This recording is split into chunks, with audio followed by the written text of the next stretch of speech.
Google-ийн аль биесны сертификат болох Growit Google Mongolia хөтөлбөрийг 3 дахь жилдээ зохион байгуулж байна. Энэ хөтөлбөр нь мэдээллийн технологийн салбарын мэдлэг, ур чадварыг олон улсын түвшинд эзэмших боломжийг олгох зорилготой юм. Тэгвэл Net Capital санхүүгийн групп ерөнхий ивент тэтгэгчээр нь ажиллаж байна. Энэхүү хөтөлбөрт Net Capital санхүүгийн групп 36 ажилтныг хамруулжээ.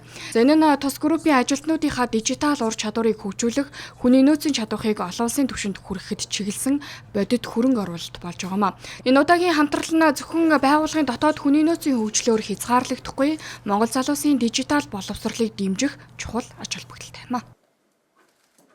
Net Capital санхүүгийн групп нь жил болгон боловсрол, эрүүл мэнд, спортод өндөр ач холбогдол өгч хөрөнгө оруулалт хийж явдаг.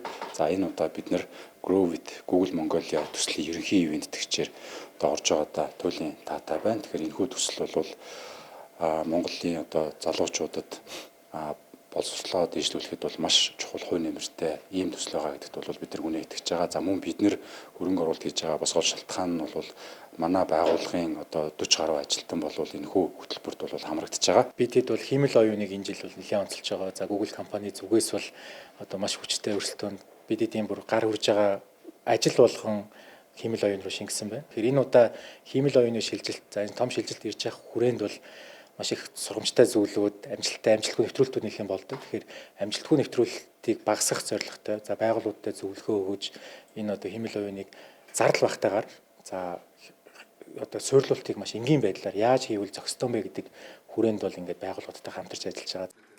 Net Capital санхүүгийн групп нь нийгмийн хариуцлагын хүрээнд боловсрол, спорт, эрүүл мэндийн салбарын хөгжилд хувь нэмрээ оруулж ирсэн. Зануудад боловсролын салбарт чиглэсэн дэмжлэгийн хүрээнд залуусыг дэлхийн түвшний дижитал ур чадварт суралцах боломжийг бүрдүүлэхэд хувь нэмрээ оруулж байна.